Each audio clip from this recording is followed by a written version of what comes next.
Hello everyone, welcome to Fashion Calgary. My name is Anya Basag and I'm here with KRIS DEMEANOR, who is a musician, songwriter. But tell me a little bit more about yourself.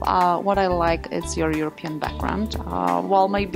Your parents, definitely. So Right. we have definitely something in common. Yes. But tell me a little bit more about your music background. How did it evolve? Like, how did you know that you want to be a musician? I probably started like many young men in junior high school started as, it was, I think, Christmas time, and one of my friends got a drum, one got a keyboard, and I got a guitar, and we said, let's form a band. Mm-hmm. And after we learned how to play, I think, Crocodile Rock by Elton John, we thought we're going to be the biggest band in the world by the year 2000. It was just the dream started flying. And I think once you get that first taste of the excitement and that visceral joy of performing, and even if you're playing in a basement to three of your closest friends and they say, you're really good, you should keep at this, it gets that spark that keeps you going. And then of course that evolves over time and you realize it's not that simple, but the love is still there and the enthusiasm is still there, and I never lost it from that moment that I got excited about it. So I just kept writing songs all through high school, university, and being in bands and recording CDs and whatnot. So when did actually your career started as a KRIS DEMEANOR? I would say that started, well, as KRIS DEMEANOR, it started in my late 20s. I had just been to Europe and I'd been busking on the streets for a couple of years. Mm-hmm. And I found that playing music on the streets was a really great way to learn my own identity as an artist. I started to play loudly and forcefully, and because of course you have to project in order to make money. The great thing about street musician life is that you also meet fantastic musicians. So I learned how to play and collaborate with violin players and accordion players and bongo players, and so in some ways that was my musical education. So when I came back to Calgary, I felt ready to go and I felt like I had an identity as a musician. Tell me a little bit more about your music, because it's a little bit different than typical music you hear in the radio every day. And that's not for lack of trying. I'm still trying to write like that top 10 hit or the Nashville country hit and stuff like that. I shouldn't say that. It's not typical, I would say, pop music. It's like a little bit mixture of folk and pop. A little bit, yeah. And then I think there's also a big element of spoken word and a little bit of sort of more storytelling. Yeah.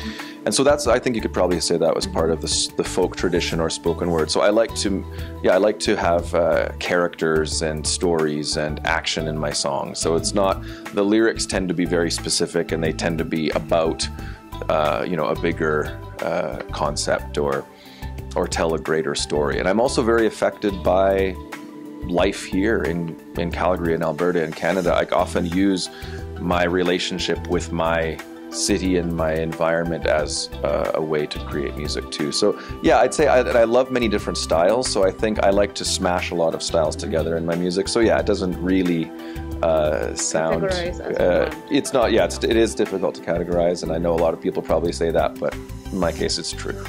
Which is great, because you have such a variety, you try to play such a variety, which also may interest bigger crowd.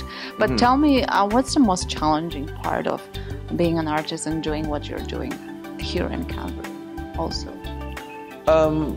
Here in Calgary, I mean... maybe in general. In general, I think it's both, yeah. I mean, honestly, I have a lot of dear musician friends who are amazingly talented all over the world, and everybody has their own challenges. Even when you attain a certain level of success, there are the stresses of keeping that success or getting higher. So I think it's so hard to measure things based on just popularity. That's part of it. Of course it is. You want to sell your music, you want to fill concerts, but for me the main thing is to feel honestly as artistically satisfied. I need to feel like I'm excited about writing and about collaborating, and for some reason Calgary has always been, it drives me nuts sometimes. I mean, it infuriates me sometimes. There are a lot of contradictions in our culture between our down-home hospitality and our big money, more material interests, the mixture of the beautiful natural environment, but the difficulties in trying to keep it that way. there are a lot of things that that frustrate me and anger me, but also a lot of things that excite me and make me feel like I should be part of trying to make this a more interesting place. And so partially being born here, I feel almost like a bit of a missionary's responsibility, you know, got to stick it out and got to try to make Calgary a more interesting place. So it's, of course it's a struggle. It's always a struggle for an artist financially. It's always hard to know where you sit in the culture and what, if your music or your writing means something to people. But honestly, I get enough indications of that it keeps me going. So I don't feel like I feel like I definitely, there's no going back, that's for sure. So speaking about that cultural scene, how would you see it's changed over the years? Because definitely you see probably a change. Yes, you definitely see. I mean, honestly, it has become more sophisticated, I think. I think that there is more acceptance for experimental work, whether that's in theater or music or visual arts, than there was 20 years ago. I think more people accept culture as an important part. We like to talk about how we want to be an international city and we want to be a big player on the global stage. And honestly, I think Calgary, both its politicians and its people, have finally realized, why do people go to cities? It's because there's a good culture.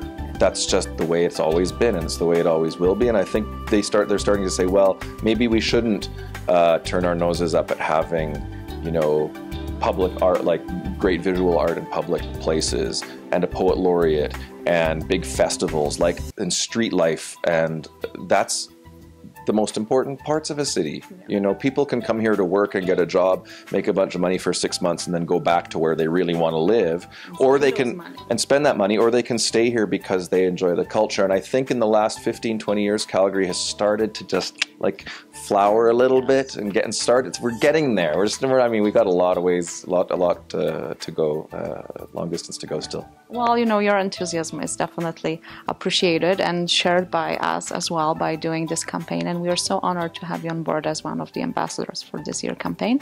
And we look forward to see you at the gala in the fall. Thank you so much. I look forward to coming. Thank you.